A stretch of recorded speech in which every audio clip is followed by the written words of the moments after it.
So with 4.2 introducing two new characters to the Golden Companion Spirit shop, being Robin and Huohuo. In this video, I'm going to be talking about them and kind of how they've held up. Obviously talking about post Nova Flare, Huohuo specifically because she's also getting a buff in 4.2. Gonna kind of be talking about their values overall and then reasons to pick them or why I don't necessarily recommend picking them. So let's talk about it. Stuck grinding in Honkai Star Rail? Need Stellar Jades fast? We've got you covered. Head over to U7 Buy, your ultimate gaming hub for save fast and cheap in-game top-ups. Whether it's Star Rail or your other favorite games, U7 delivers instantly and players love it. Check out their Trustpilot reviews, they're actually top ranked. On the Honkai Star Rail direct top-up page, you can recharge your account in seconds. For example, 8080 Ononeric shards cost $99.99 in the official store. However, on U7 Buy, you can see the price is cheaper. When you head over to U7 Buy, you might notice that the storefront display prices currently match the in-game store, but don't worry, the magic happens at checkout. Once you click the buy now button, your total instantly drops to our actual discounted price only. Just pick your server, enter UID, pay securely, and boom, your account is instantly loaded. Want extra savings? Use code PRETSR at checkout for 5% off, perfect for last minute pulls, battle passes, or surprising a friend. And here's a bonus. If you spend $80 a month on U7 Buy, you can grab the Honkai Star Rail Express Pass for only 1 cent, which is nearly free. Click on the link in my description, recharge fast, save more, and keep blazing those trails. So first, let's talk about Robin, since it's kind of easier to just talk about the overall decline, I guess. Throughout all the versions, so in 3.x leading up to 4.x that we're in now, Robin has had a steady decline of response on teams. She was really made as like a good buffer primarily for follow-up teams, since not only does she have some extra buffs for them, but she also gets supercharged by them since she does have energy that she does want to refill by allies attacking a lot, so she can fill it up for another ultimate if you need it. But as time went on, she morely became a second to third option you would kind of have if you don't really have the best in slot teams, especially nowadays, where she isn't necessarily a bad slot in, but she's also just not really ever the next best slot in option anymore. Like in 3.x, she still did have a while. She had the bit with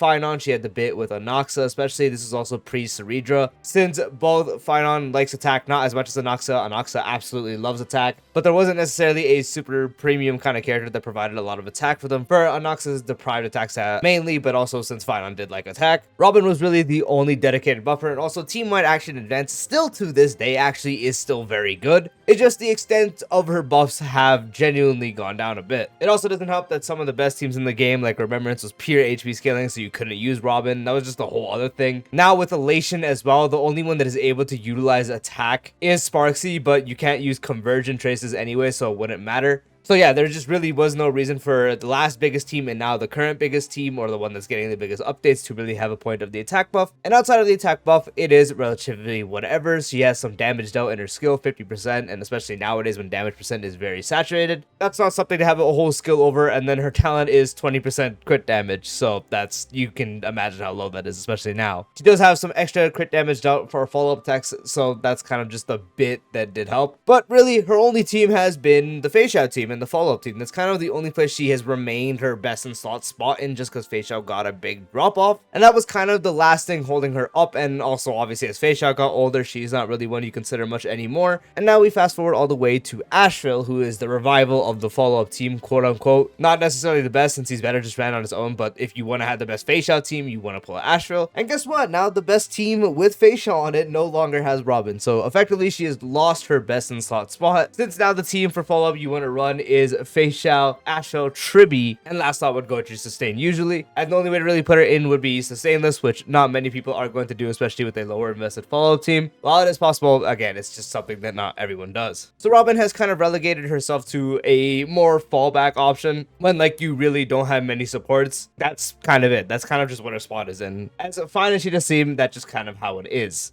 Now for Huohuo. So the problem with Huohuo and the stuff that she got buffed on kind of was weird, because her healing and stuff really never was like a problem. The biggest thing about Huohuo was the fact that she never necessarily got a way to survive really hard-hitting enemies. And as we progressed through the game, enemies started hitting harder and harder, and now we get to the point where we can get straight up O-code by them. And now post Nova Flare Huohuo, while generally not actually a horrible unit, the biggest thing she lacks is the ability to survive that. Like, her healing got increased, so her healing overall is fine. She is now at base SP positive, so you no longer need E1 for that. The energy buff is relatively universally good, just as long as they have regular energy to benefit off of. And the attack buff, for if they do scale for attack, is just an extra bonus. It's nice. And then they further increased it with the Nova Flare if you do have 160 energy or higher. But yeah, they didn't necessarily change too much outside of that, because again, they gave her more healing for Nova Flare. They gave her the extra trace to give people with 160 energy or higher getting affected by her ultimate more attack. And then they made her E1 also better with more outgoing healing, and also making the Divine Provision, which in base kit now is 3 when previously it was 2, and then with E1 it becomes 4, so she gets even more SP positive. All this is good on paper, but they never changed the fact that our biggest problem, which was the survivability of getting O-code,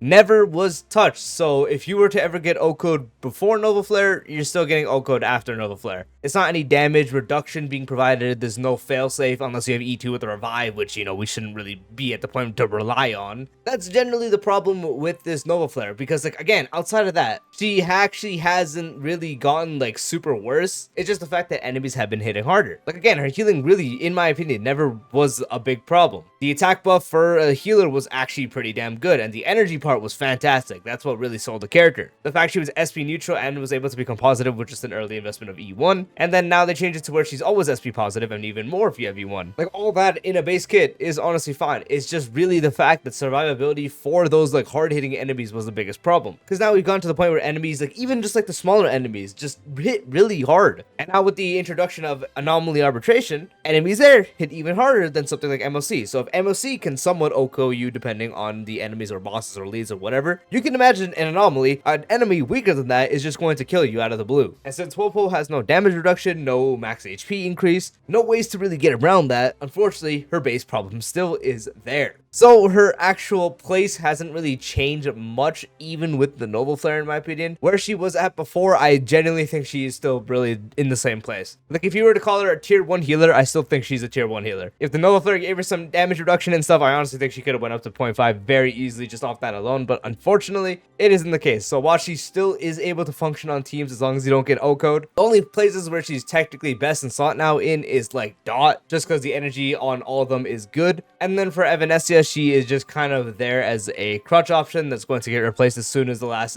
Elation character probably gets released. And that's kind of the theory of why I think she got buffed. I really think she really just got this extra buff to kind of be there for the Elation team, because for her Silver Wolf, she's not really even that good. Like, the attack buff is completely worthless if you're not Sparksy. The energy is at least pretty good for Yao Guang especially, and also Sparksy, but that's kind of the extent of it. The attack buff doesn't work on Silver Wolf, the energy doesn't work on Silver Wolf, and she's also not an Elation character innately, so you can't get anything with an Elation skill, which is bad because at least in Evanescia, you have the energy buff to make up for not having Certified Banger for her to convert. But for Silver Wolf, there's nothing besides her other teammates, and you want to focus on Silver Wolf primarily, so that's the problem there. So while I still do think she's generally a fine unit, I think this Nova Flare didn't necessarily change her spot. Now, you're finally asking the question, should I pick them or should I not? First, I'll talk about the characters themselves, and then I'll talk about, like, their early investments, so E1 primarily. I'm just gonna go ahead and start with Robin. So Robin is generally not a character I recommend, because as I was talking about her, she doesn't have a best in slot team. However, if you are someone that is kind of scurrying with your supports, like you just struggle to put them on a bunch of teams since they're super overworked, and you kind of just have a problem with support just all over the place, that is really the only case I would recommend you pick her up. Because outside of that, you have no reason to really use her. Because again, she doesn't have a spot in a best in slot team anymore. She's just kind of there for like a third best-ish fallback option on teams where she does work. Like, she's not on the Finon team, she's on the Noxa team, as both of them want Saridra instead. Not with Aglet anymore. The follow-up team finally did end up kind of replacing her on her best team. So you would have to run the second best follow-up team, which would be without Asheville and then with Robin, or sustain the slots. Because she can go and sustain the slots, but even then, it's not like something worth doing at E0, and at E0 is probably going to get you killed. So in general, I don't necessarily recommend it. Specifically for E1, the only reason I'd ever recommend her E1 is if you are actively using Robin. For whatever team you're using, if you are consistently using her still, then I would get her E1, because her E1 still innately is good. 24% res pen, that's very nice. But I still don't think that's enough to push her to a best in slot on a team. So that's why the only reason I would ever recommend actually getting the E1 if you already own Robin would be if you are actively using her. If you're not actively using her, she's not going to magically go on your teams. So that's why I don't necessarily recommend that. For Huohuo specifically, the only reason I would recommend her is if you're in need of a sustain slot. And I mean, like, urgently. Like, if you're like someone that has one sustain and you don't have another sustain slot, like your other sustain slot is like Natasha or Bailu or like Lynx or something. If you're really hurting for a sustain, that is genuinely the only area I would recommend picking her up with this, just because there's one team where she does go best in slot in, and that's really just Dot. And then she'll also be with Evanescia, but with Evanescia, she's going to inevitably be replaced with the next Elation character anyway. anyways, assuming that she's going to be for Silverwolf / Evanescia. But outside of that, there's so many strong sustain slots now, like Danang, Hyacine. We're probably approaching a sustain slot in the future, which would be the Elation sustain, most likely. That probably works outside of Elation, just like Hyacine did, so that's probably another thing. So yeah, if you're in hurting need of a sustain, like you're still actively using like the characters I mentioned, or like Foosh one, then sure, go ahead. As long as you can get around getting O-code, then she will do her role, at least. You also have slight more leniency to do it if you are a dot user, because again, on that team, she is very good. Like her attack buff is universally good on all of them, and also the energy is universally good on all of them. Danheng was very competitive, like it's practically interchangeable, so if you already have Permaster Terre Danheng on the team, then there's not really much point. Like, yes, she might be better by a bit after the Nova Flare, but Danheng is just really good. Like, he gives the attack buff to the main character mainly, doesn't have energy, but his sustainability is way better, plus he also has the AoE Dragon to have Hycelin's talent proc on all of them, so there's more dot application you can have with Danning, so on and so forth. E1 specifically, same thing with Robin. If you do use her actively, that's the only reason I would recommend it. I would not generally recommend you to pick her with the actual spirit and then pick another one just for E1. I would really just get the E0 if you're hurting for the sustain. That's probably the most you would want to go. And for E1, it would be for people if you already do just own her and go for actually using her frequently. In that case, getting E1 is nice since you would get more healing, which still unfortunately doesn't really fix her issue. Makes her more SP positive, which can matter depending on your team, and some extra speed, which also depends on the team. So yeah, again, generally, E0, just getting her up, I only would recommend if you are in hurting need of a sustain. E1 specifically for people that already own her